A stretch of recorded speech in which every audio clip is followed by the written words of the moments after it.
Hey, it's your girl B. Welcome back to the channel. As you all know, I do not like to do long intros, but as always, please like, comment, and subscribe. It's always appreciated. Now enjoy the video.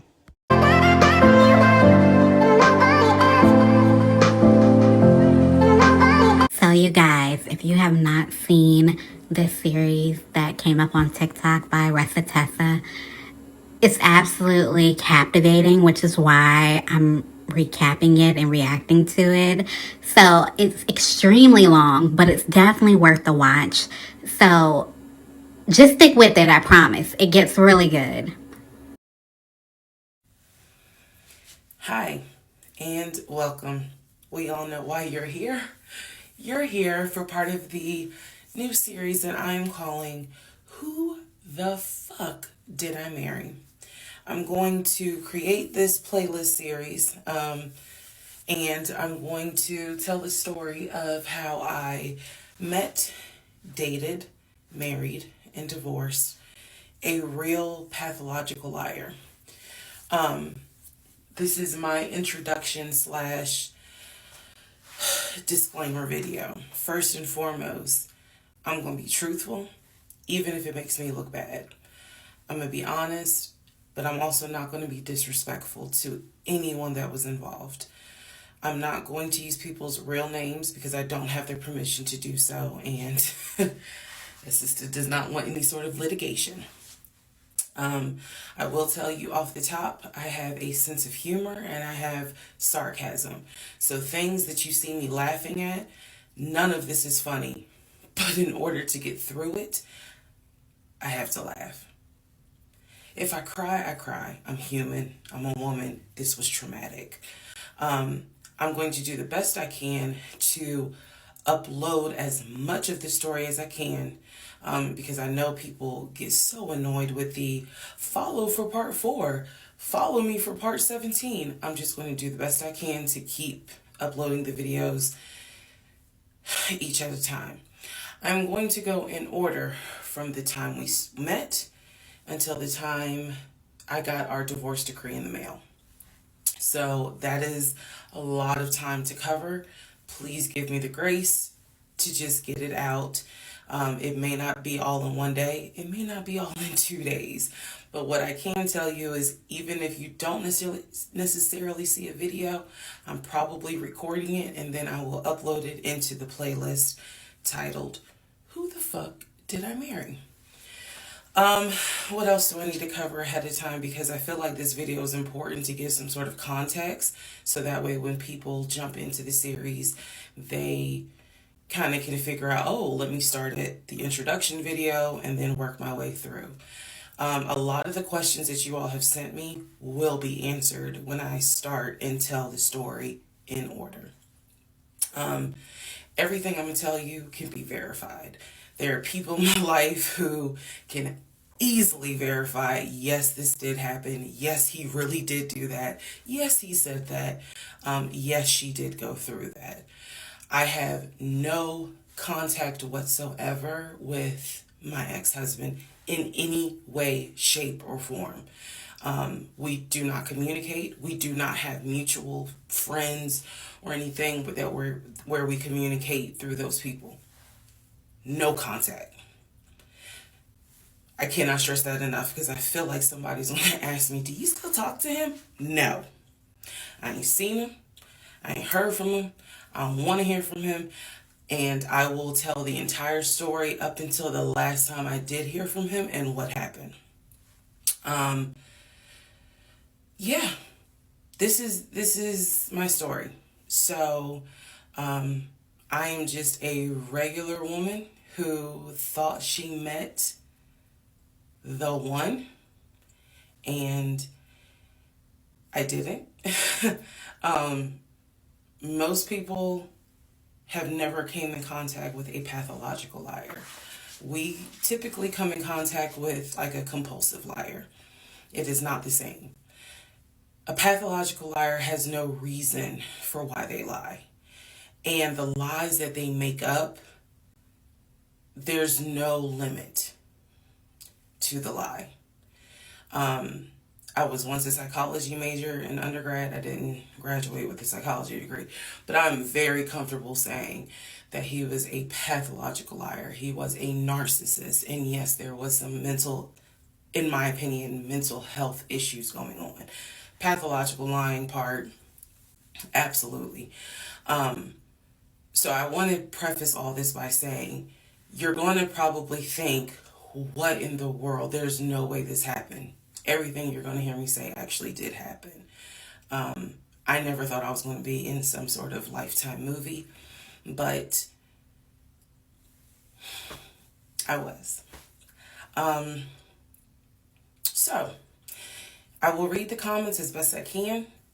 Like I said, I think if you allow me to tell the whole story, things will be answered. And sorry, I do talk with my hands. It's a coping mechanism. So if you're like, why is she moving her hands?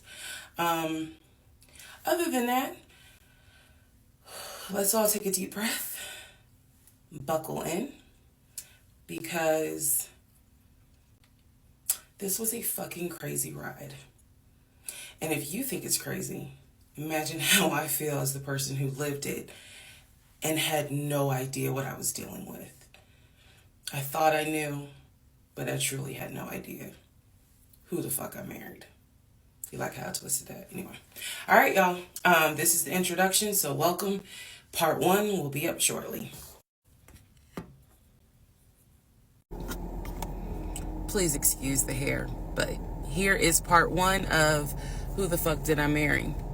So I met my ex-husband around March 4th of 2020. We met on Facebook dating site, and we also matched on Hinge.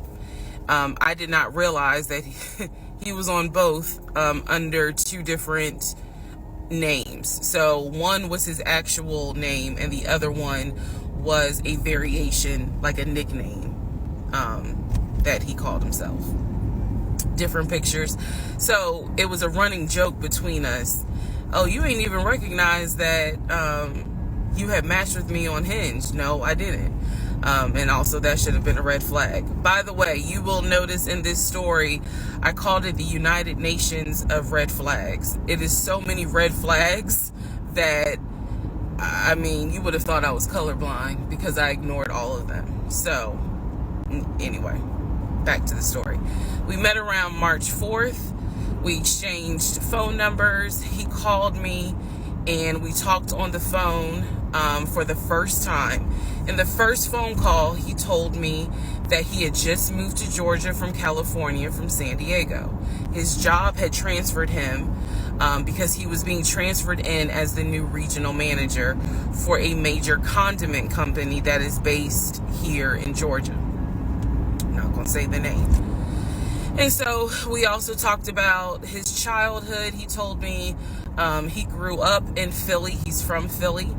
Both of his parents were deceased. This is the first phone call. Both of his parents were deceased. His father was a Philadelphia police officer. His mom was a teacher. He also told me he briefly lived in Augusta with his family. He had 2 brothers and 2 sisters. He also had 2 half-brothers on his dad's side. First phone call. So I'm just giving you guys the backstory. This was the first phone call we had. So we talked about family. We talked about friends. We talked about our jobs. At the time, I was working at Georgia State Patrol. And he knew this, and he just thought that was like, wow, you know, so you work with troopers all day. Yes, I did. Also in that phone call, he explained to me that he used to play football. He explained that he used to play arena football. I know nothing about arena football. I know about NFL. I know about college. Go Dogs. But I don't know anything about arena football. So he explained to me that he used to play arena football. He used to work at Apple in the off season of arena football. And I remember thinking on that phone call, oh, okay, you know, like, good for you. I don't know anything about arena football. And I believe I did tell him that. I don't know anything about arena football. That'll come into play later on. So He told me, I just moved here. My job is paying for my housing, and they are helping me to look for a house. He was like, right now I'm in Gwinnett County, but I'm trying to look for a house, ideally in Atlanta, like Brookhaven, Sandy Springs. He was like, I really would like to move out there. And so I thought, that's great. You're looking to get a house. You just moved here. He was like, I don't really know too many people here because I spend all my time at work, and this job is really demanding. So that was our first phone call. We talked more. He talked a lot, which took me by surprise because I'm not really used to men talking more than me. He eventually asked me out on a date. Our first date was set for Saturday, March 7th, 2020. He asked me what was my favorite restaurant. I said Cheesecake Factory. And so we agreed to go out at the Cheesecake Factory in a location that was in between. I lived in Clayton County at the time. He lived in Gwinnett County. I realized that if you don't know anything about Metro Atlanta, that makes no sense. But basically, we lived about 45 minutes apart. So we agreed to meet at the Cheesecake Factory over at Perimeter Mall, which is in an area, Sandy Springs, Dunwoody area. I was excited. Like, I called my friends and was like, I got a date, blah, blah, blah. We'll see how it goes. First conversation was good. Hopefully he looks like his pictures, because, that's always an issue with online dating. Hopefully he looks like his pictures.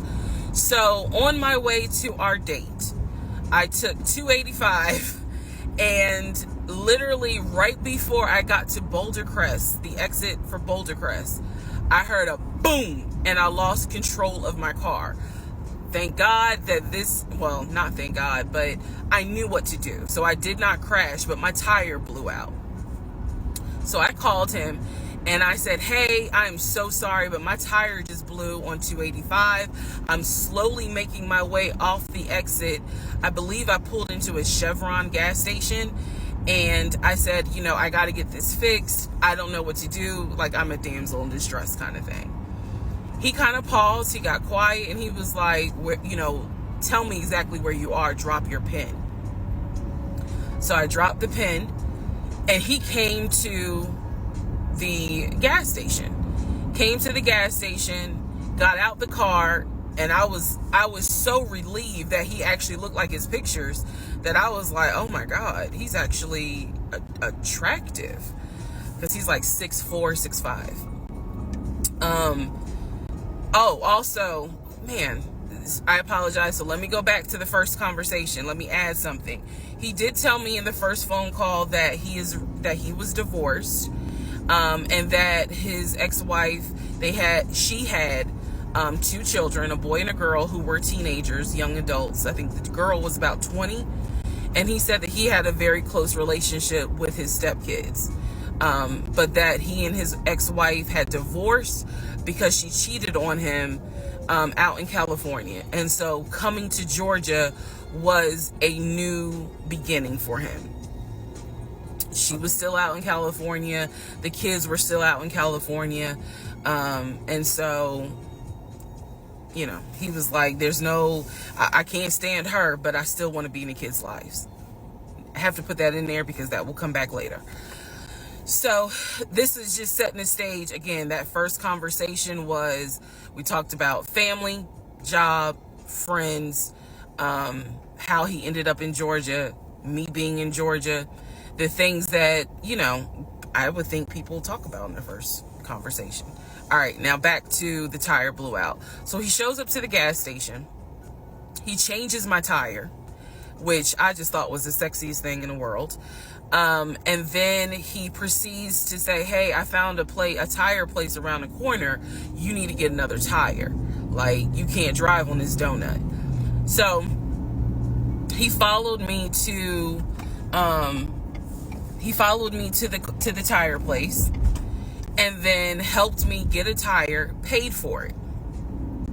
So I was definitely like, wow. And so the vibe was good. So anyway, I get the tire fixed. We follow each other to the Cheesecake Factory over in Perimeter. We hold hands walking into the Cheesecake Factory. So in my mind, I'm like, this is just this.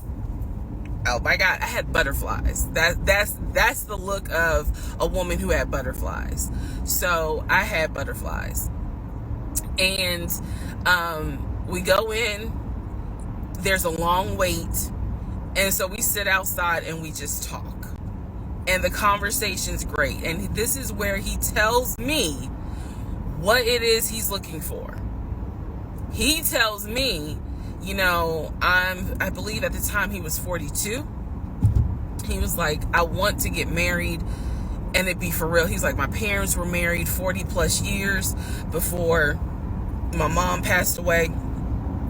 And I want that. I want marriage, family, a house.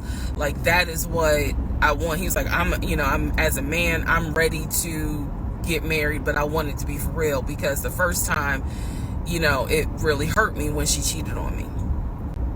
So he's telling me everything that I wanted to hear.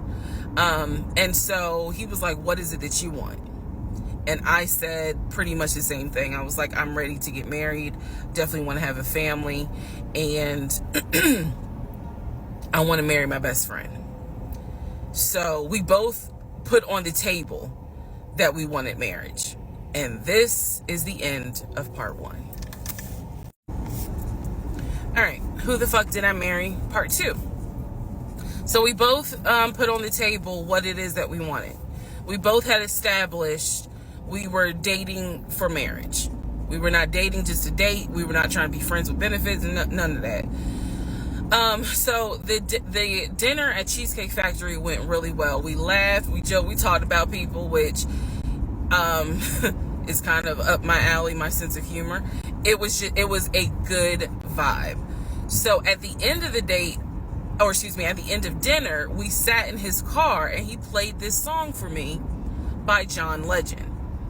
I don't know the name of the song. By the time this video posts, I will put the name at the bottom. I can't remember the song. I just remember that John Legend was talking about, I think I met my wife tonight. And I thought it was a sign. So I was like, oh my God. So anyway, we ended up sitting in the car talking just about life and experiences until about midnight. So during this conversation, he again is telling me how it was, you know, what it was like living in California, how he went out there. He went to San Diego State. He played football for San Diego State. He talked about how, you know, he loved it out there, so he stayed. That's when he joined the company. And then he explained that he also did arena football, but only did it for about 2 or 3 years. He claims that while he was doing arena football, the team that he was on won a championship. But again, keep in mind, I don't know anything about arena football. So I was like, okay, I didn't know that they had championships. And he was like, you know, he got a little offended, like, yeah, they got championships. And, you know, he was on that team. So he talked to me about how he worked at Apple. He worked something in the IT area of Apple, but it within the store. Again, it was one of those, it's like when I tell people I used to work at Amazon. I really wasn't paying much attention to it. Why? So we talked about all that. We talked deeply into what happened with the ex-wife. It's because I asked. He was not volunteering all this information. So in other words, I get very uncomfortable when men start talking about their ex a lot. That's not what happened. I was asking questions because I was really trying to figure out, okay, are you ready for a relationship, or are you still missing her? So we talked about that. We talked about my exes. That was a mistake I made because I talked about how I dated at one point in time somebody I worked with. That will come back later. And he seemed real cool about it. He was like, you know, that was before me and blah, blah, blah. So the conversation was good. Midnight comes and I go home. Yes, I went home. We ended up talking. Mind you, our first date was March 7th. And within about 2.5 weeks, Brian Kemp, our governor, shut Georgia down. We were going to be on lockdown. So during those 2.5 weeks, we talked every day. We went out again at Red Lobster. I remember Red Lobster. But everything was going great. The issue was, where are we going to quarantine? So the question was, are we going to quarantine at his place, which he had like a studio type of situation. Like, it clearly, where he was staying, I was like, it's like a studio apartment, but he kept telling me like, this is temporary because I'm looking for a house. Like, he showed me the email from a woman who worked at the company, where she was out on maternity leave, but she was putting him in contact with a realtor to help him find a townhome or a single family house. So I was just like, okay, this is definitely temporary. Like, he's not trying to stay here long term. And she was apologizing in the email. I'm so sorry, this should have been taken care of before you got here, but it wasn't. I saw the email. I read it. I read the email. So the decision was, we're going to quarantine at the studio, or we're going to quarantine in my house? First mistake I made. Well, there's a lot, but this was a mistake I made. So ladies, caution moment. During one of our dates, because keep in mind, in those 2 weeks, we were seeing each other quite a bit. Nothing physical or anything like that, just two people who I thought were really on some, all right, let's see if this is going to grow into something. He came to my house. When he came to my house, I had a 3-bedroom, 2.5 bath townhome. He was in a studio. Now, I'm telling you guys all of this in order of how it happened. So some things I'm probably going to insert what I was thinking and the mistake I made. Can I turn this off? No. Okay, I still need that. And I say that to say that I did not realize inviting him to my home probably made his eyes go, oh shit, she's a keeper. She got this 3-bedroom, 2.5 bath townhouse, and I'm in like a little studio. Yeah, let me go ahead and pursue this. What I need to do to quarantine here. The decision was made, quarantine at my house. So the state went on lockdown. He came and stayed with me in my home, and for the most part, in the initial beginning, it was fine. It was fine. The reason why I hesitate is because I grew up in the church.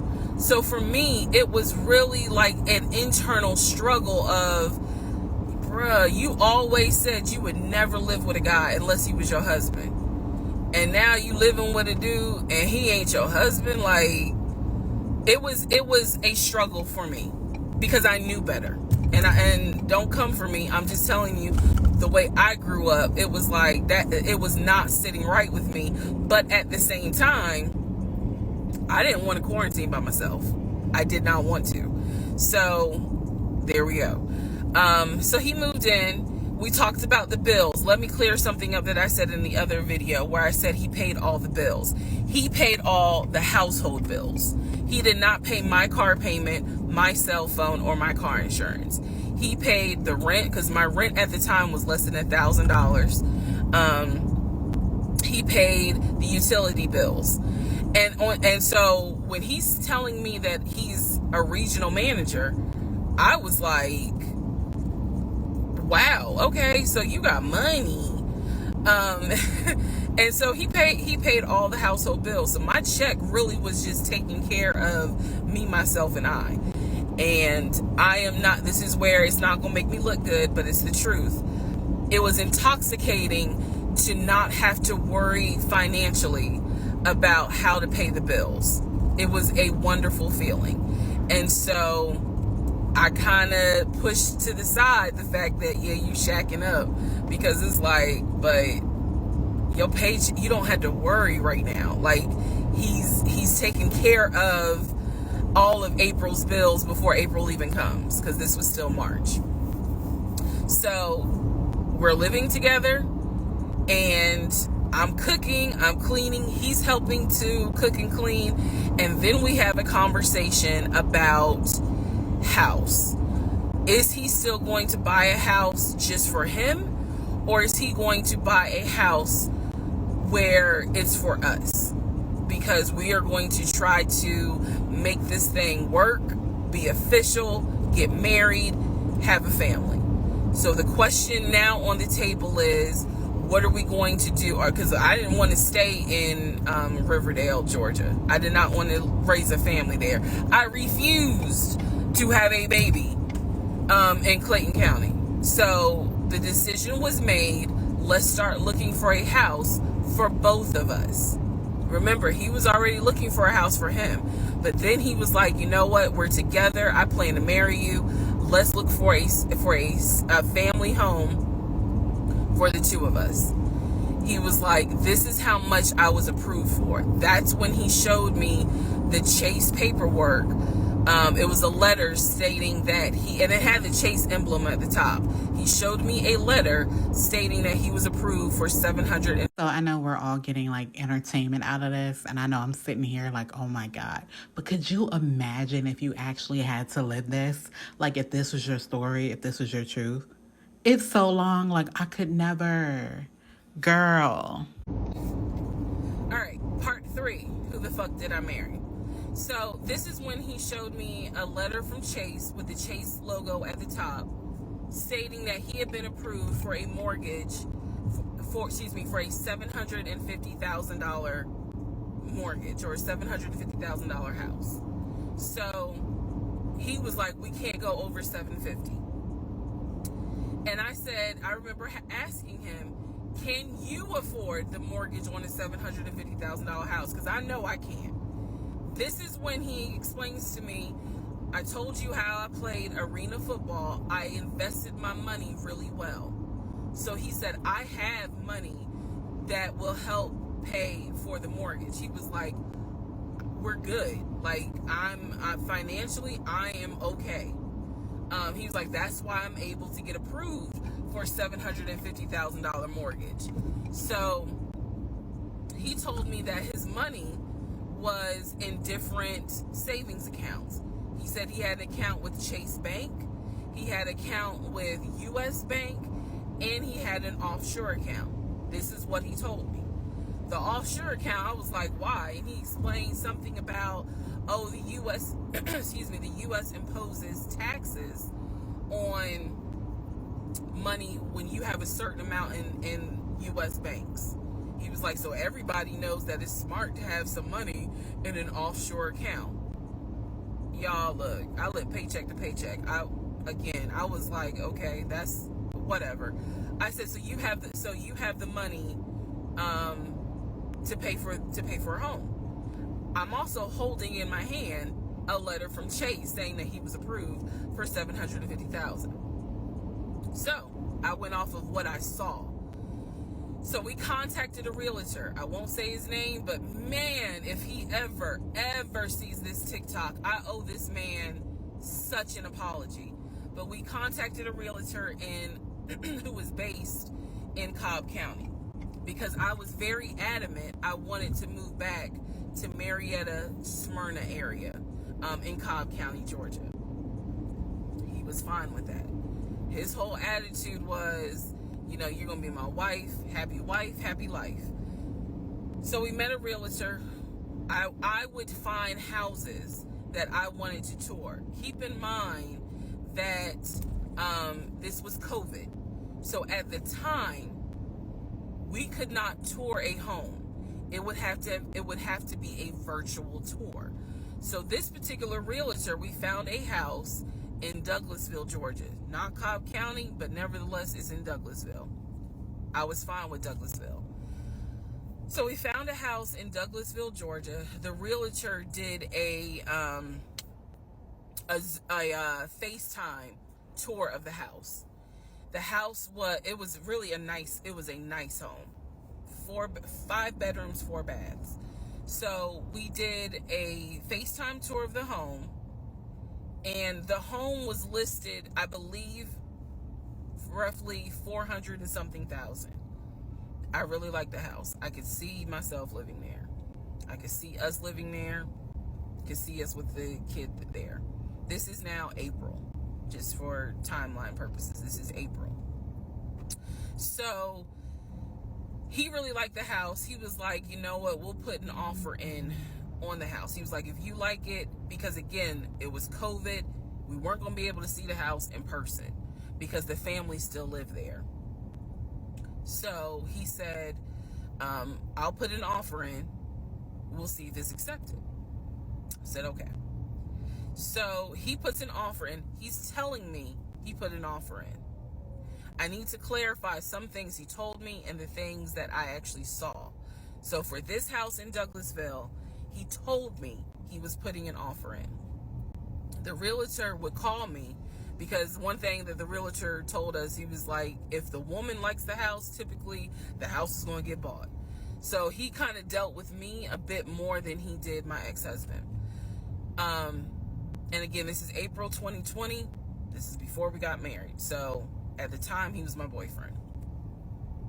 So the realtor was calling me and was like, hey, you know, I put the offer in, and what they're asking for is proof of funds.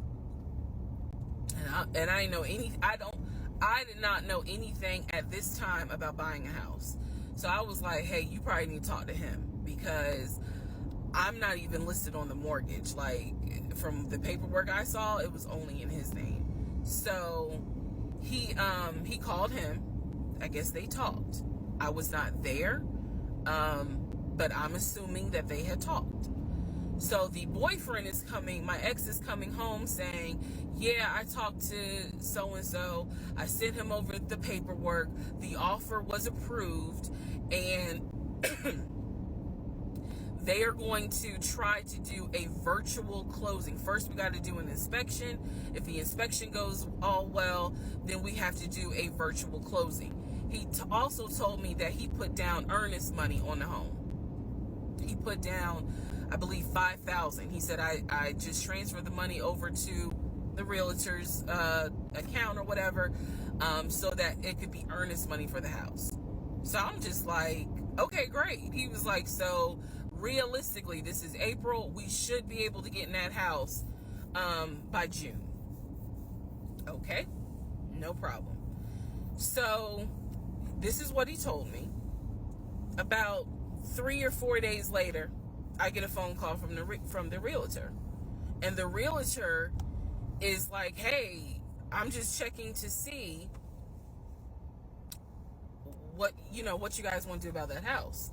So I was confused. I'm at work, and I said, oh, I was told that he put an offer in. And the realtor was like, he did? I didn't know that he put an offer in. And I said, well, why wouldn't you know? Like, he told me he put the offer in, and he had paid earnest money, $5,000 earnest money. And so the realtor was like, well, let me call him and find out what's going on with that, because I didn't know anything about it. So red flag, of course. So I call him, and he, in true narcissistic nature, he flips the script, and he like goes off. He's like cussing, going off, like he shouldn't, excuse me, I have the hiccups. He shouldn't be calling you. If he has a question, he should call me because I'm the one that's on a mortgage. He was like, and now it's going to be an issue. And I said, well, did you put the offer in with him or not? And he said, no, I did not put the offer in with him. I put the offer in with a friend of mine who is a realtor, so I can give him the business. So I did not hear from that realtor again. So I was just like, is the house under contract or is it not? He was like, yes, the house is under contract. This is how crazy things work out. About 3 days later, on realtor.com, I'm looking at the house because I was trying to figure out in my mind how I'm gonna decorate. It shows the house is under contract. So, showed my boyfriend. My boyfriend's like, I told you it was under contract. He was like, I like, did you not believe me? And I ain't had the heart to say, hell no, I didn't believe you. Like, it seemed too good to be true. But once I saw the house was under contract, I absolutely believe that, okay, it's under contract with him. Like, yeah, we're about to do inspection. We are about to move. And so we had driven by the house because, again, keep in mind, a family's still living there. So we had driven by the house. At this point, he was like, I want us to start looking for furniture so that way we can go ahead and order it. So when it's time to move, the furniture is ready, because, you know, it takes like 6 to 8 weeks sometimes for furniture to be delivered if they don't have it in stock. Like, he was very methodical and planning and saying, this is what we need to do. So we started going to Home Depot, Lowe's, because we had a printout of what the sellers were going to take. They were going to take the appliances. He had a printout. Let me be clear. He had a printout. So it said on there that they were going to take the appliances. So we needed to get a new stove, new refrigerator, new microwave, all that stuff. So we went to Home Depot and Lowe's, and I went ham. I chose all these new appliances, and here's where we get into the shopping. All right, part 4. So we go to Home Depot, we go to Lowe's. I'm choosing all these appliances. He's taking pictures of the SKU number. We had representatives helping us, and he basically explained to them, hey, we're buying a house. We should be closing sometime in June. Can we order this stuff now? Can I put a hold on it? Like, what can we do? Because we're not ready for delivery. I stood there as the Home Depot rep said, we can hold it in our warehouse. Like, you can buy something and we can hold it. People do it all the time, especially with COVID. So I watched him pay. I want to say it was about it was either $350 or $500. I watched him pay a deposit on a whole new set of appliances for them, and they were going to hold it until we were ready for delivery. I watched this. So I was like, okay, good deal. Like, we got the appliances. Next, let's go to Rooms to Go and Ashley Furniture and find actual furniture. So we went all around Rooms to Go. We went to Ashley Furniture. We went to American Signature. And I saw all these things that I wanted. Again, he's taking pictures of it. He was like, I can go online and order it. I didn't think anything of it because, again, I just saw that we held the appliances. So I was like, okay, that's fine. So April turns into May. May 2020 comes. This is where things start to get a little interesting. May comes, and obviously we had not done inspection. And I'm asking him all the time, what's the deal with the house? He was like, oh, because of COVID, they're trying to get someone to do the inspection. But the guy that they had, it was always something. The guy they had caught COVID, so they're going to have to get somebody else. And he's like 15 houses backed up, so it'll be a while. So at this point in May, I know I look crazy. In this point in May of 2020, I started recording audio diaries. I don't know why. It was something just made me just start recording my thoughts in an audio diary, and I still have them. And I would save them by the date, and I would just start talking about what's on my mind. So I was like, I knew there was something was nagging me, like, but I kept pushing it out of my mind. I was like, you saw, this is what I reminded myself. You saw him pay for the appliances. You know the house is under contract. You know that he told you that he's the one who put the house under contract. Why would, like, I remember saying to myself, why would he lie about that? This is so easy to verify. Why would he lie about that? Have you caught him in any other lie? And at the time, the answer was no. So I really was like, maybe you just aren't used to a guy who actually does what he's supposed to do. Like, I was questioning myself and then answering my own questions. So inspection didn't happen. Around mid-May, I found out I was pregnant. May 2020. When I found out I was pregnant, he was ecstatic and I was like, oh shit. The reason why I was oh shit is because, number one, I'm plus size. Number two, because of my age, I felt like it was probably going to be a high risk pregnancy. And I wasn't married.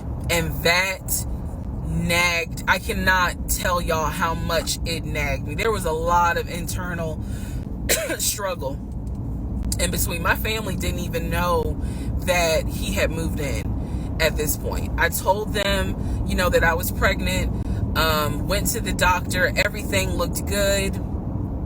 But again, because it was COVID, he couldn't go in with me into the actual room. So, doing any sort of ultrasound, doing the blood test, because my HCG levels were really high. So the doctor was like, hey, it might be twins. We don't know yet. You're still kind of early, along. They gave me a due date. The due date was January 26th of 2021. So yeah, May, found out I was pregnant. So there was now more of a push into, we got to get a house. We got to get the fuck up out of here. I'm not having a baby in Riverdale. Okay, nothing against Riverdale, but I ain't having a baby in Riverdale. So we need to find out what's going on with this house. And so he was on top of it. He had an answer for everything. He was like, I'm gonna call and find out what's going on, blah, blah, blah. He then magically told me about a week later, oh, they're going to do inspection on the house, like, in 2 days. So I was just like, okay, keep in mind, I'm taking his word for it. I'm taking his word for all this. So he's like, they're going to do an inspection. Once we get the inspection report back, then we will know what we're going to be responsible for. What are we getting ourselves into? So, I guess they did an inspection. He showed me an inspection report. Only thing that they said that the roof had just recently been replaced, which I remember he was very happy about.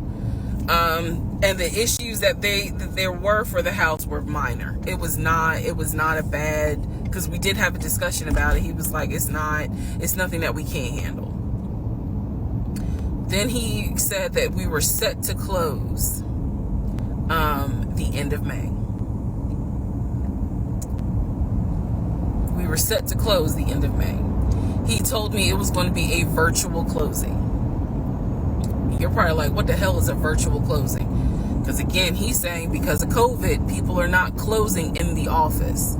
They're doing a virtual closing where you would need to electronically sign the paperwork. This is what he's telling me. And so he was like, we're set to close like just before Memorial Day. And so for some reason, again, there's still that nagging part. For some reason, I didn't start packing. Anyone that knows me will tell you I hate moving. I've done it enough in my life. I hate moving. But I did not start packing up that house at all. I was just like, you know, I'm pregnant. My body was changing so fast that it was like I can barely keep my eyes open half the day. And so, no, I didn't start packing. And I remember I did record, again, I was recording audio diaries just about every day. When something didn't sit right, I would verbally record it in the audio diary because I was like, I don't know what it is, but there's something. That was the theme of our relationship. I don't know what it is, but I know there's something. And so I remember talking to myself in my little prayer closet, because that's where I would do my recordings. And I remember thinking, what if we don't get this house? Like, what if he's lying? But again, there goes that thought process of, why would he lie about this? Like, who makes up that they're buying a house when in fact they're not? And then he's showing you all this paperwork. Like, come on, you can't be that jaded that you don't even believe what's in front of you. All right? So now we're going to go into part 5. Okay, part 5. Who the fuck did I marry? So I'm questioning all this stuff in my head out loud on my audio diaries. And then once again, I'm like, but look at what he's giving you.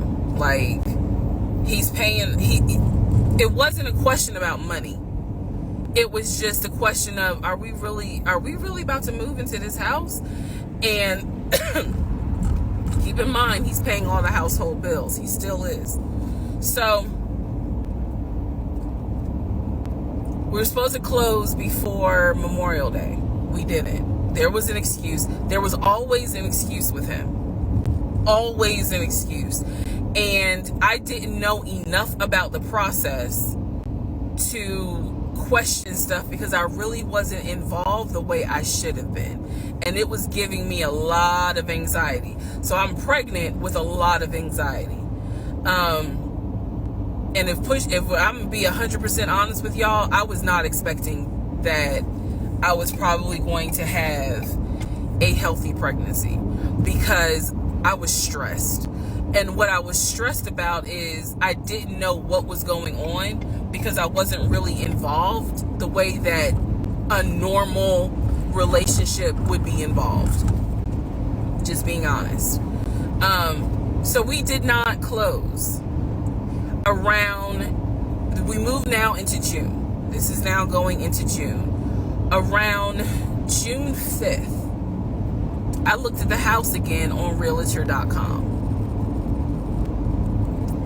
I don't know what made me do it other than, and I don't mean to sound super spiritual. I know that people are like, you know, you may or may not believe in God, but I'm telling you, I believe with all my heart, probably the Holy Spirit was like, look at that house on realtor.com. So I looked at the house on realtor.com.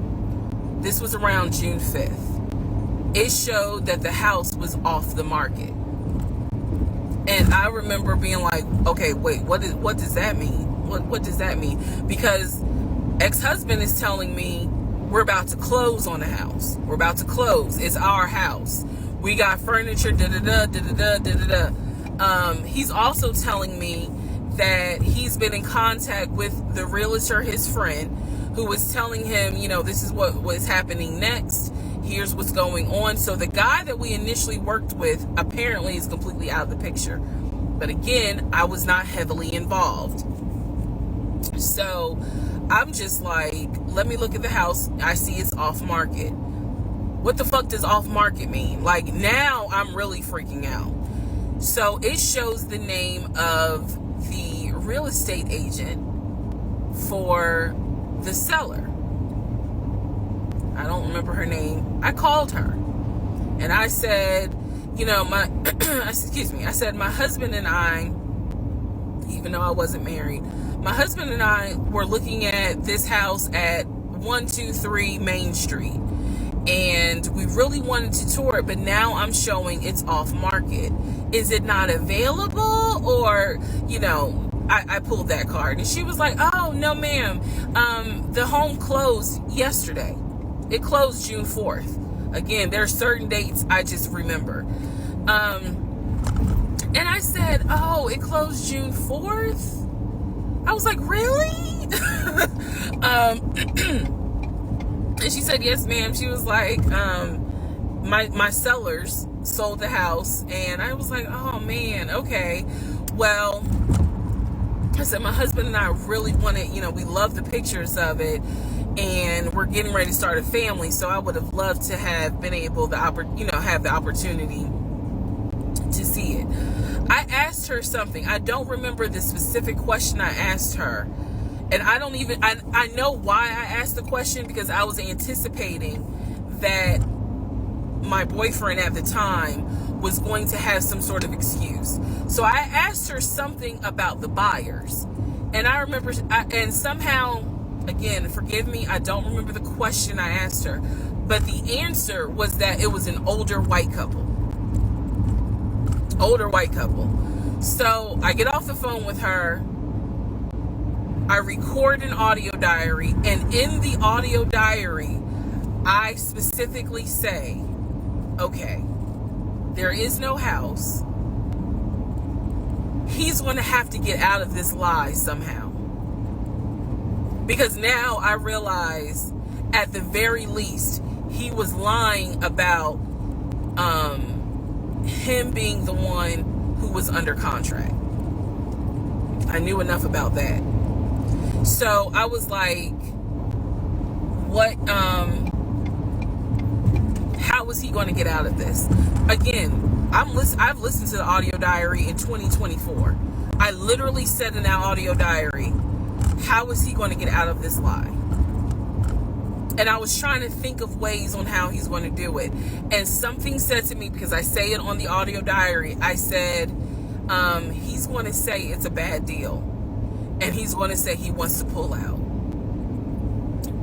Y'all keep in mind, I am pregnant. So I had a decision to make. As ugly as this decision was, I made the decision, you're about to have a baby with this man. He's paying all the household bills. Let him get out of the lie. And that's what I did. I purposely made the decision that I knew he was going to come back, and I knew he was going to give me some bullshit on why he couldn't buy the house, because he didn't know that I knew that house is already sold. The house is already sold. And this is the part where I said, I'm gonna be honest, even though it's gonna make me look bad, because most women in their right mind would have been like, I'm out. And I didn't. So, sure enough, he came home. He didn't really say anything that day. The next day I asked him about the house. And he said, my friend, the realtor, he was like, I'm talking to him because something's going on with the interest rate. And when he said that, I felt so much relief, because I knew that I had been prepared for, he's going to give you some bullshit. So when he said there's something with the interest rate, I said, you know what? If this is literally what I said, y'all. If the interest rate isn't good, then we shouldn't move there. We should probably let this house go. We should cancel whatever furniture we ordered, or, appliances, and let's just look for another house. I said, I would like to be moved before the end of the year. I said, I really don't want to be 9 months pregnant moving into a house. I would like to be done with this before then. And the way I said it was so calm, and he was like, okay. He was like, I'm gonna call the friend, the realtor, and tell him I'm backing out of the house, and I'm gonna see if I can get my earnest money back. And I remember looking at him. I was standing in the kitchen and I cocked my head to the side and I said, okay, get your earnest money back and let's find another house. And so that's how that first house fell through. So, fast forward, I keep looking at this to see how much time I have, because they only give you 10 minutes. So this is part 5, part 6 is coming up, but subsequently what ends up happening the next week, which is mid-June, I was at work, and I started cramping, started bleeding. And at this point, my doctor, I had just had an ultrasound earlier that day. So I went to work because the ultrasound was fine. I went to work and the cramping and the bleeding started. And I started crying because I kind of knew what was going on. And my doctor had called me and told me that when they did the ultrasound, they did not see a heartbeat. So she was like, this pregnancy is not going to be viable. So I'm crying, hysterical. And now we're going to get into part 6.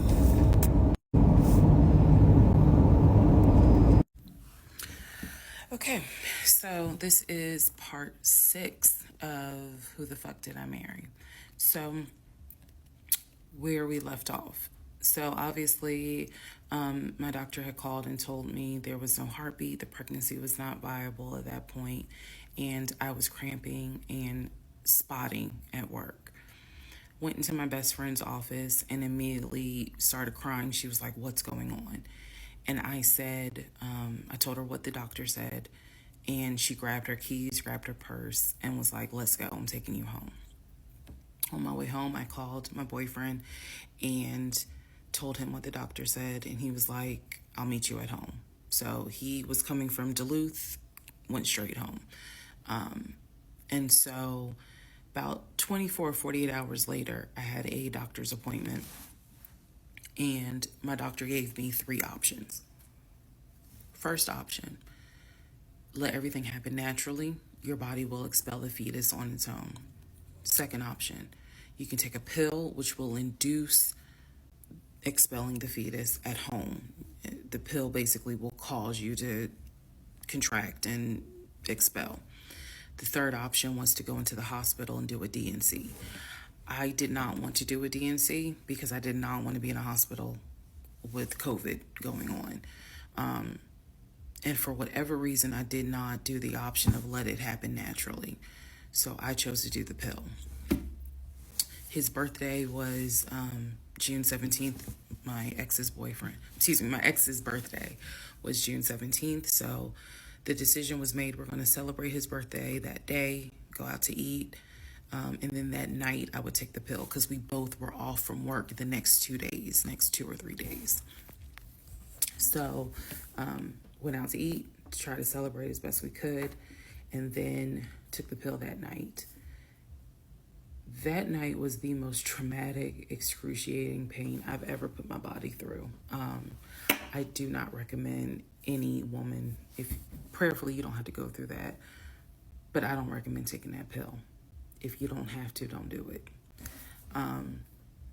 I spent the whole night in the bathroom just crying in so much pain.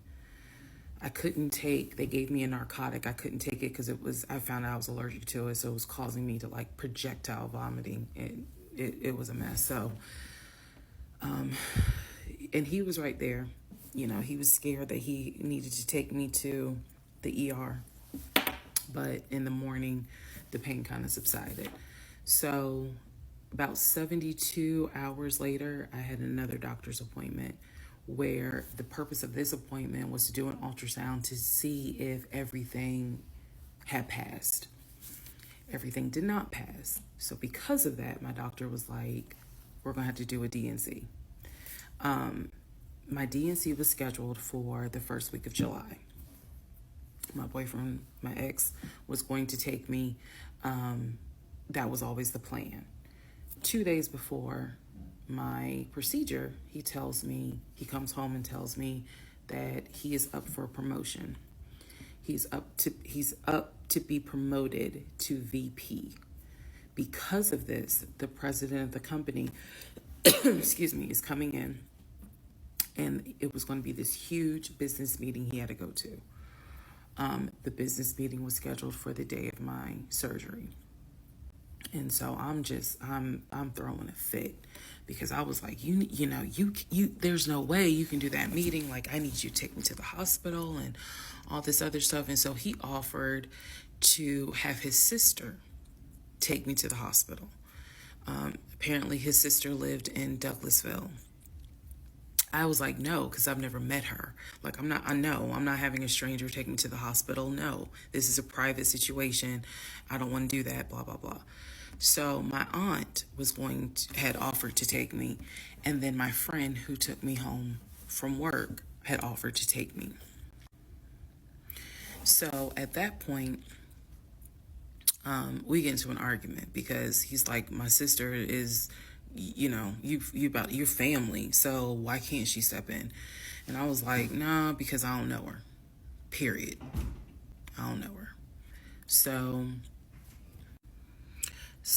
my friend offers to take me to the hospital because I was all distressed that he's saying he has a business meeting and he can't take me. So I remember being on I-75 on the connector on the phone with her crying because I was so embarrassed that he wasn't going to be the one to take me and that I was needing to rely on someone else to take me to the hospital in order to get a D&C done.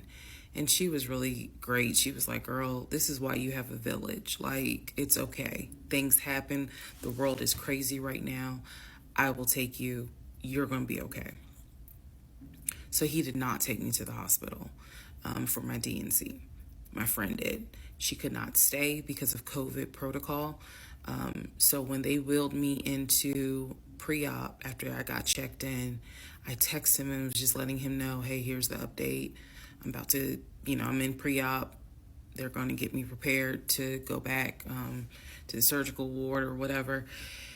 And the response I got was from his new executive assistant named David. Now, when he told me he was up for the promotion, he did tell me that part of getting this new job would be that he would get an executive assistant named David. And he did tell me, I'm going to make sure that I inform David, if you get a text from this number, meaning from me, pull me out of the meeting because, my fiance's having a procedure done and I'm picking her up. So it's important that you come get me if it's something serious. So I text him. David responds. He said, yeah, Mr. Blah Blah told me that you are having a procedure done. If you need me to get him, I can go get him. He's in a meeting. Just let me know what you need. And I just said, no, don't bother him. I'm just giving an update that they're about to take me back. And David responds and says, I'm so sorry you're going through this. Please let me know if there's anything I can do. So I have the procedure. I wake up and I am now in recovery. I should be in recovery 45 minutes up to an hour and a half. I wake up. First thing I ask, and I remember asking, is where is so-and-so? The nurse who was so sweet, she was like, everything went well. You're doing great. She said, we spoke to your fiance. He's on his way. So I said, okay, I kind of dozed back out, but I could still hear everything that was going on. I just could not keep my eyes open to save my life. So I hear her talk to the other nurse. And that's when she said, yeah, Dr. So-and-so called her fiance and his executive assistant picked up. And the executive assistant said that he was in a business meeting and that, you could relate to him what you need to say and he'll tell the fiance.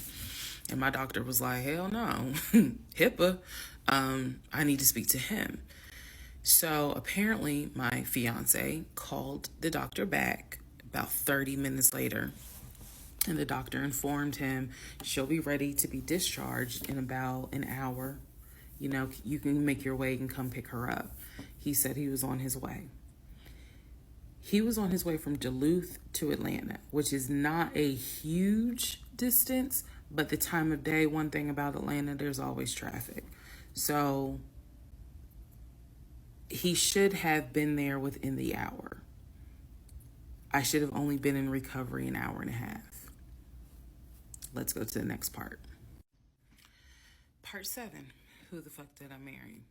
So I should have been in recovery at Northside Hospital for about at most an hour and a half.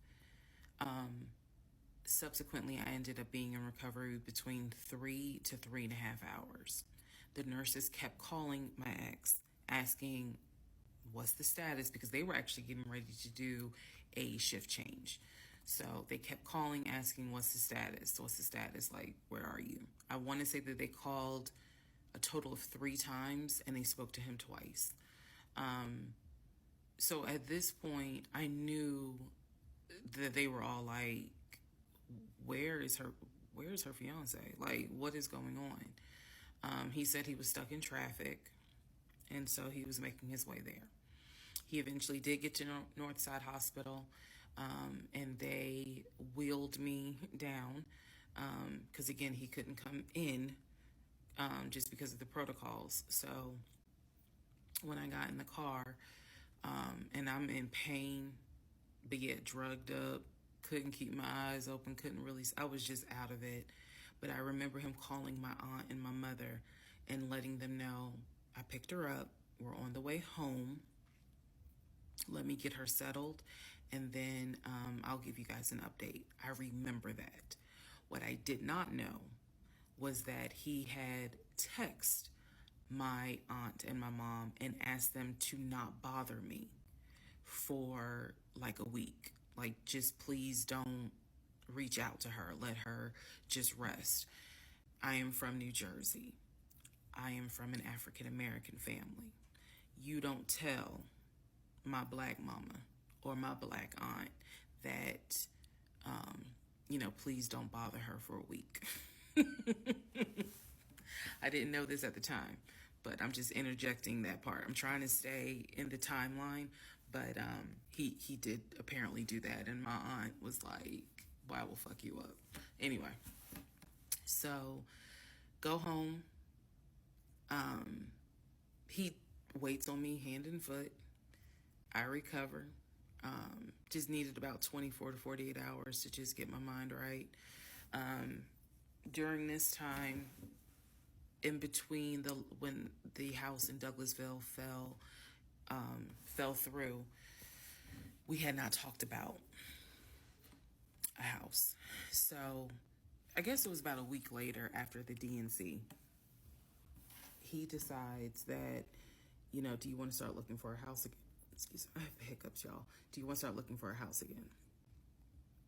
Because of what happened with the house in Douglasville, I felt like I was smarter this time to say, I want to be involved in every aspect, because I don't know what the fuck happened with that house in Douglasville. But what I do know is that he lied to me. I didn't know then what I know now. I just knew he lied about I knew he lied about being under contract. So I told him, I said, I don't want to work with your friend who I've never met, never talked to. I know that he has talked to him because he's talked to him in front of me. And I'm going to demonstrate on one of the videos how he used to do his phone calls. Don't worry, it's coming. So we found a new real estate agent. Really nice guy. His name was Scott. I am using his real name. Really nice guy. And we told him what the budget was. And Scott was like, okay, when you guys are ready, we can start looking at houses. Try to look for houses that are empty, because you can actually tour those. If it's a house where someone's already living in there, chances are it's going to have to be a virtual tour because of COVID. So I found a house that I absolutely, in total, we must have looked at about 15 houses. But I found a house in Smyrna that I absolutely loved. We toured the house. Everything about this house was perfect. The house was listed for $699,000. It was a brand new construction build. The only issue was that the basement was not finished, and he wanted the basement to be his man cave. Again, I went with him to tour this house, so this was already feeling very different than the situation in Douglasville, because we did not actually tour the Douglasville house. We only did a FaceTime virtual tour. This house in Smyrna, we toured. We toured this house more than once, and it was gorgeous, fucking gorgeous. So we talked about it. He said that he had the money. Again, the price was $699. He said he felt comfortable putting in an all-cash offer. If you remember on the videos before, he told me he had money in his savings from when he played football. So when he said an all-cash offer, even I knew, you got that kind of money? Like, where you can cut a cashier's check for $699,000? And he told me he did. He had money in savings from when he played football, and he was very comfortable paying all cash for this home. So the real estate agent, Scott, sent over the paperwork. The paperwork was sent in both of our names. It was sent to my email. That was another thing that I changed after Douglasville. Everything gets sent to me, and then I will be sure that he signs it. So he sent it to me. I looked over the offer. We were going to put in an all cash, full price offer with a request to have the basement finished. Also, we were requesting for the seller to give us an answer within 24 hours. We were requesting a quick closing. These are just some of the things I remember. I remember 24 hours, like I didn't want to wait on, y'all think about it. 24 hours, let us know if you're accepting the offer or not. And then also a quick closing, because it was a new construction. So we didn't have to wait for the current tenant to move out. We didn't have to do that. So I watched in our bedroom as he pulled it up, because it was a electronic document. He signed his name to the offer for $699,000 cash. He requested again, the seller let us know in 24 hours if they were accepting the offer. So we submitted the offer at around 6 p.m. We were requesting that by 6 p.m. the next day, they let us know if the offer was accepted or not. I watched him sign the offer. I sent the offer back to Scott from my email. All parties had signed. Scott texted us and said, I got it. I'm submitting it. I will let you know what they say. Let's go into part 7. Sorry. Let's go into part 8. Good grief, this is getting long. All right, part 8 of Who the Fuck Did I Marry? So we submitted an offer on the house in Smyrna. I sent it over to Scott, our realtor, and next day comes, Scott asked if we can take a phone call. So he calls us and tells us that the offer was not accepted and the builder did not do a counter offer. We don't exactly know why. We don't exactly know why he didn't accept it, but the bottom line is that we figured out later on that he didn't want to finish the basement. So the offer was not accepted. The house fell through. I was okay with that because, again, I knew he had put in an offer. So we continued looking at other houses. We found another house in Smyrna that he really liked. I thought that it was way too big for just the two of us. And so the price of this home was much higher than the $750,000 that Chase had approved for the mortgage. So what he explained to me was that he was willing to do the $750,000 mortgage, and he was also willing to put a significant amount of the money in savings on the house, which meant that he was now comfortable going from $750,000 up to about $900,000. Again, his whole explanation was, I have the money where I can put down a substantial down payment, bring down the price of the home, and then basically mortgage the rest of it. So that was now the plan. I was not comfortable with a home over $900,000. But again, keep in mind, I saw the Chase paperwork. So I was like, I just feel more comfortable sticking at the $750,000 mark. That's what you were approved for. Let's go with that. By this point, this is now fall of 2020. We had been talking about marriage. I had my ring. He had made VP at the company. And again, he was calling me every day from work. I need to kind of explain how the company was ran, because when you think VP, you would think he would be in an office. It was a condiment company, so they actually were producing the condiments, and I'm not saying the name of the company on purpose, but they were producing the condiments in this particular plant location. So a lot of times he would simply tell me that he walked the floor, checking in with his subordinates, basically. Now, how did he go to work? For the most part, at this point, he left before I woke up. However, pretty much he wore dress pants, kind of like a dark navy blue cargo pant, and he had a polo shirt with the company logo on it. What I saw a lot of times is that he would not wear the polo shirt to work. He would wear like a company t-shirt. He would wear rubber sole shoes and the navy blue cargo pants. I didn't think it was a uniform, but it reminded me of what someone would wear when I worked at Amazon, if you're going to be doing manual labor. He didn't go to work sloppy looking at all, but it definitely was not suit and tie. Nowhere near suit and tie.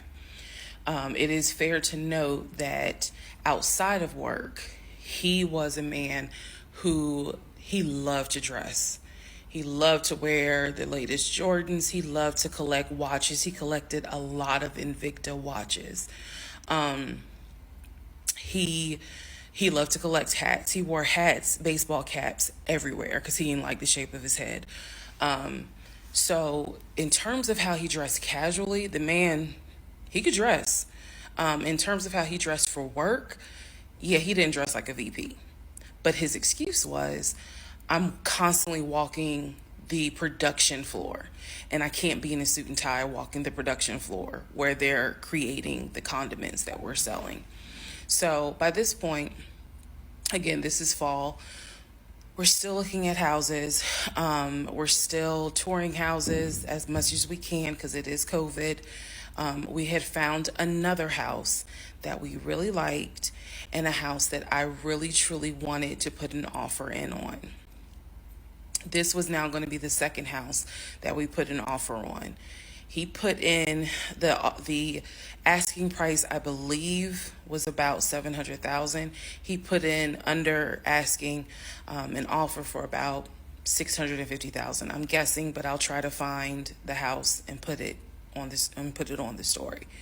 The reason that house fell through,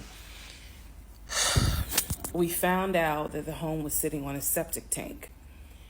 We found out that the septic tank had an issue, and it would have taken about $15,000 to $20,000 to fix the septic tank. The sellers were not willing to fix the septic tank. Personally, I ain't really care for the house that much. I'm the one who was like, I don't really want it. So even though we put an offer in, we had 24 hours where we could pull our offer back. And so we did. Once we found out, I believe it was in the disclosure. And if you're a realtor, please feel free to tell me if I'm using the wrong terminology. But I believe it was in the disclosure that they told us the septic tank needs to be replaced. That's when I was like, nah, I don't want that house. So we pulled out.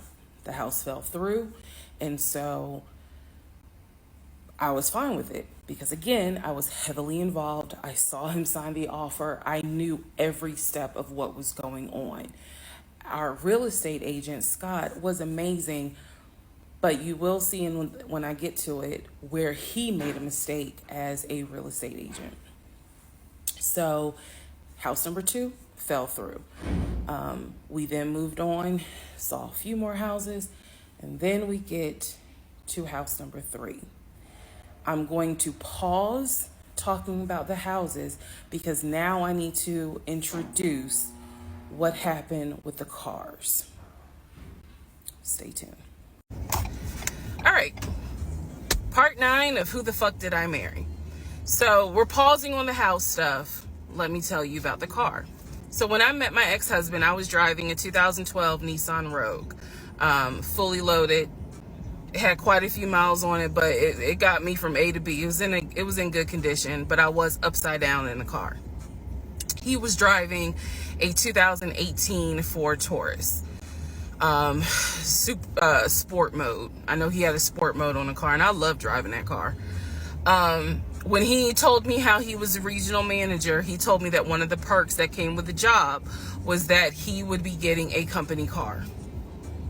And so we spent time going to Range Rover of South Atlanta. We spent time going to Jaguar. We spent time going to BMW. We spent time going to Ford, which was on Mount Zion in Morrow, if you all are familiar with that area. He test drove a whole lot of cars. In the end, he decided on a BMW sedan. I was there when he test drove the car. I got in the car with him. I loved it. And he explained to the salesperson, I'm getting a company car. I need to get a printout of the full price of the car, tax, tag, and title. Because what my company is going to do is wire over the money for the car. The salesperson was like, okay, apparently that happens a lot. So he gave him a printout with the tax, tag, and title for the car. In front of me and the salesperson, he called the person in the finance department for his job. Obviously, I have no idea what this person's name is, but he called the person. He explained to them, this is the amount of money. He said the president of the company, so-and-so, has authorized for him to get a car, not spending more than, I think, $90,000 tax, tag, and title. The BMW came out to just under $90,000. And so I remember this conversation so fucking vividly.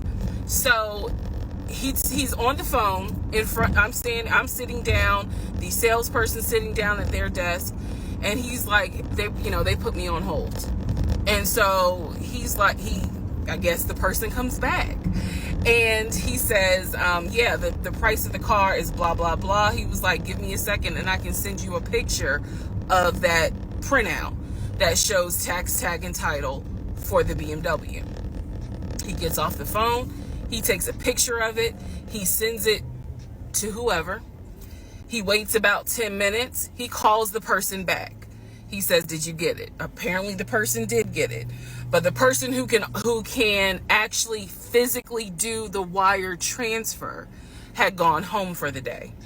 So what he says to the BMW salesperson, he's like, okay, we're going to have to do this tomorrow because so-and-so went home for the day.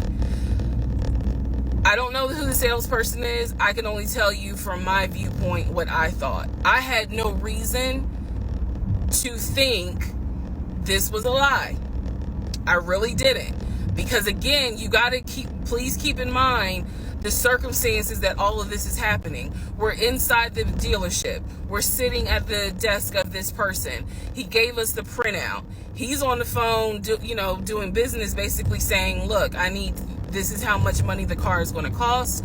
He's taking a picture of it. He seemingly is texting someone saying this is how much, this is proof of how much it is. Then he asked the BMW salesperson, I need your wire transfer information. The guy got up, rushed over to, I guess, their finance area to get the bank wire information, because obviously you have to wire it a certain kind of way. Rushes back over, gives it to my ex-husband. My ex-husband's like, okay, first thing in the morning, we will get this wired over, and then, I'll come and pick up the car. My fiance, me, will drive me up here to pick up the car. So we leave. He felt like, because at the time that this all happened, I was pregnant. So he felt like, look, we're about to have a baby. I don't want you driving that Nissan Rogue. I want to get you something more secure, something new. I really wanted a Kia. I really wanted a Kia Telluride. And he was like, well, let's look at the warranty. This man knew a lot about cars. He knew a lot about the warranty. He knew a lot about the depreciation value. And so he did talk to me a lot about what will we get the most for our money. We test drove, when I say we, I test drove a Kia Telluride, a Kia Sorento. He didn't like either of those. He had me test drive a Ford Explorer. He didn't really care for that. Then came time where he really wanted me to get a BMW. He really wanted me to get a BMW X5. So he took me to Global BMW Imports, which, if you know anything about Atlanta, it's off of Cobb Parkway, but you can see it off the highway. I believe 285 is where you can see the Global Imports BMW dealership. He took me there. He had me test drive an X5, an X6. He also had me test drive I think I'm gonna get the numbers wrong, a 525, which was a sedan. I did not like that. I wanted an SUV. I loved driving the BMW. He also had me drive an M-Series, test drive an M-Series. So he was very adamant that I should get a BMW. The reason being is because, according to him, he had a BMW in California when he lived in San Diego. He had a BMW that he loved. It was a white BMW. He showed me pictures of the BMW. So he showed me pictures of this white BMW that he had, and unfortunately, the car got totaled about 2 months before he moved to Georgia. So he had received money, not a lot, but some money to get another car, and he used it to get the Ford Taurus, because he was like, I just need a car that's going to get me from A to B until I get into a house and I'm much more settled. For him, he was like, I'm really giving myself 60 days to get settled here in Georgia after moving from California. But then he met me. Again, that's the story. So he had me test drive the BMW. So much so, I loved the BMW. Loved it. I wanted a dark blue BMW with cognac interior. I wanted an X5, and I wanted an M-Series. So I can clearly tell y'all that's exactly the car I wanted. We were online looking for that particular car because not every dealership had it. I was okay with a black BMW if needed. But I really wanted dark blue, and I really wanted that cognac colored interior. So he felt like, I want you to consider all of a sudden an Audi Q8. Let's just see how you like it. If you don't really like it, then we will go back to the BMW. I cannot tell you why he switched up. I can't. But I can tell you he took me to an Audi dealership on Peachtree Industrial. He test drove an Audi, and I test drove an Audi Q8. I loved the Q8. Loved it, loved it, loved it. But I was tired of test driving cars. By this point, I had test driven so many cars. Our weekends were spent either looking at a house or test driving cars. And I was picky, I will admit that. So he had me test drive the Q8. I really liked it. I finally just told him, look, I'm good with either the BMW or the Audi, because I'm tired of test driving cars. He told my family he was buying me a new car because, keep in mind, not keep in mind, let me let y'all know, he had met my family initially on Zoom because, again, we were locked down. He had met my family. He also had met my family in person because at this point it was like, look, if you're not showing any symptoms, maybe we can do family dinner. And so he had met my family in person. And now we will go ahead and move towards part 10 of this series. Okay, part 10. Who the fuck did I marry? Okay, had to sneeze.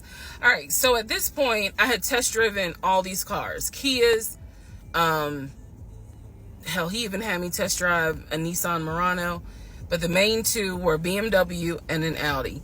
He had told my grandfather he was getting me a car. He had told my aunt he was getting me a car. That he was going to, he was like, she's going to be my wife. I want her to be in something secure. So my family was really like, wow,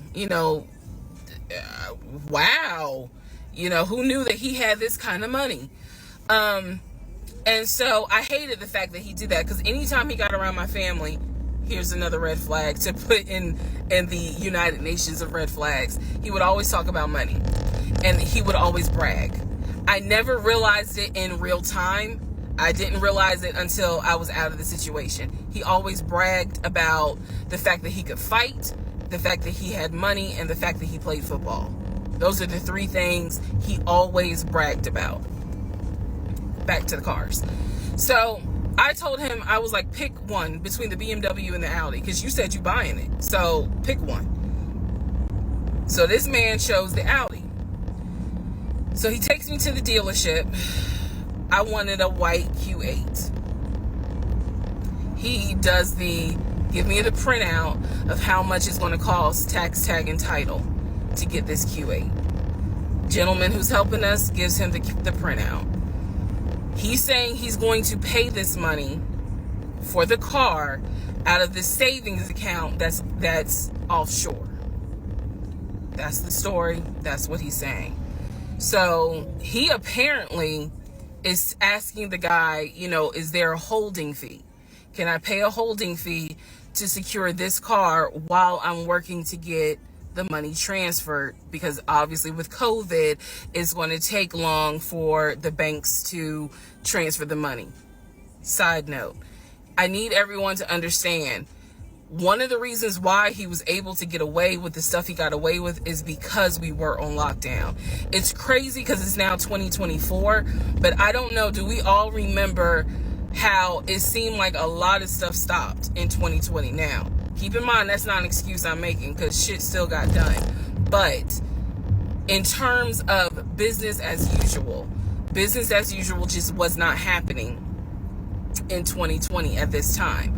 So when he's saying, oh, it's going to take a while for the bank to transfer the money, the gentleman who was working at Audi didn't make a face. He didn't blink. He was like, I know it's going to take a while because of COVID.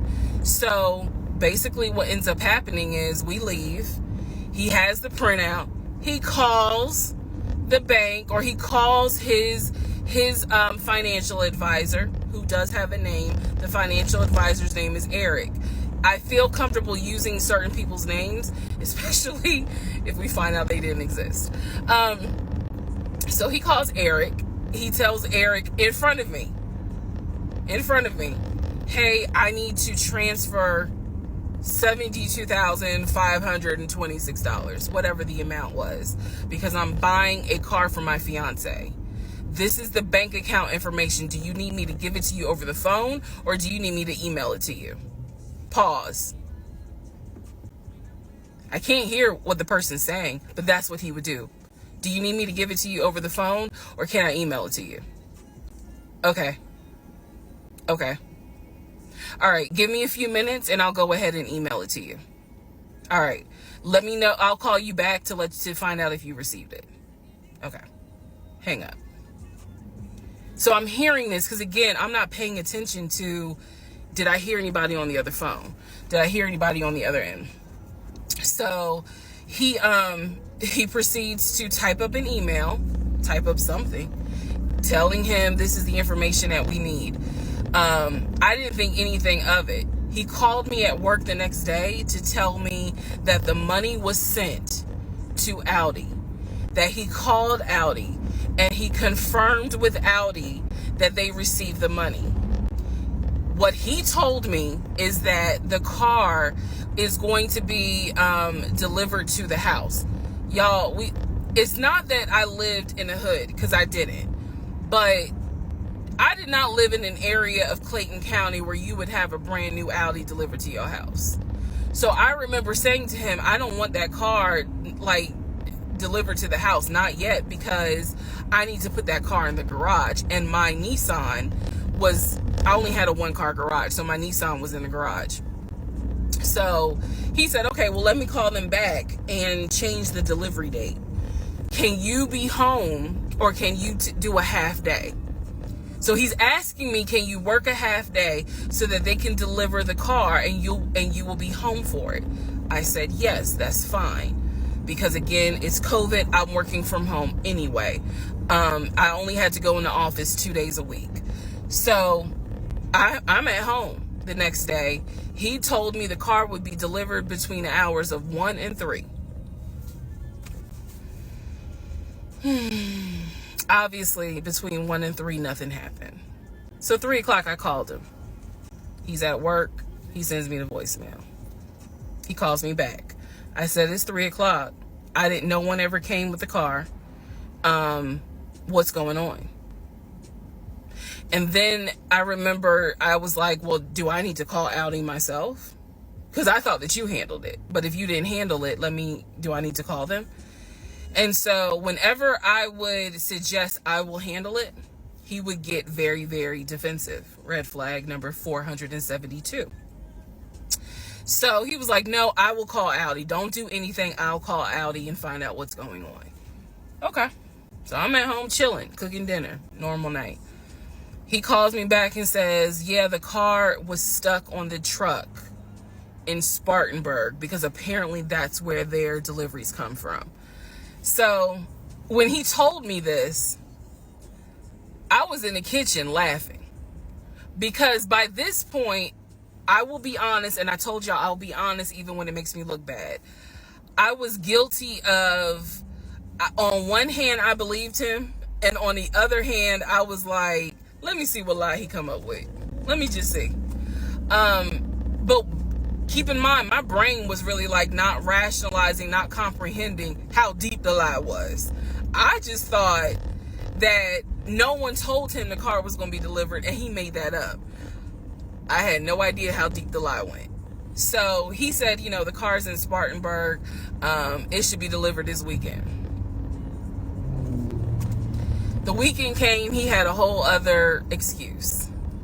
I don't remember what the exact excuse was as to why the car was never delivered.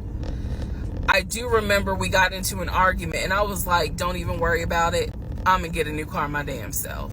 I don't even need your help. Which is probably one of the worst things you can tell a narcissist, because they love to be the hero, it's all about them. But I was like, don't even worry about it. When I have the money to get a car myself, I'll do it. I don't want to hear anything else about a new car. I don't want to hear shit else about a car. Because at this point, I was spending way too much time trying to figure out, are we getting a car? Are we getting a house? Like, what the fuck is going on? Always there was an excuse. So when I told him I don't want to hear anything else about a car, and I am not going to a dealership to test drive another car, that ended that whole discussion right there. So this is where I'm going to interject what I believe was happening. I believe that my ex-husband is the type of person, he gets off, nut. He gets off on you being excited about something that he knows you will never get. So I believe that he enjoyed going to car dealerships. He enjoyed watching me test drive a car and get excited about it, knowing I was not going to get it. It is the level of cruelty. And again, I'm telling y'all stuff that I found out way later on. It is the level of cruelty that I still cannot comprehend. So the whole issue about the BMW and the Audi, I think he just enjoyed seeing me get excited and then pull it away. Part 11 coming up.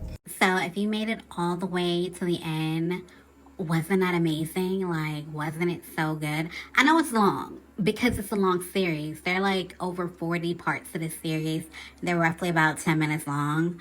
So I figured it would just be easier for you to watch if I compile it all for you and we can like react and recap together. If you enjoyed it, please like, comment, and subscribe for more.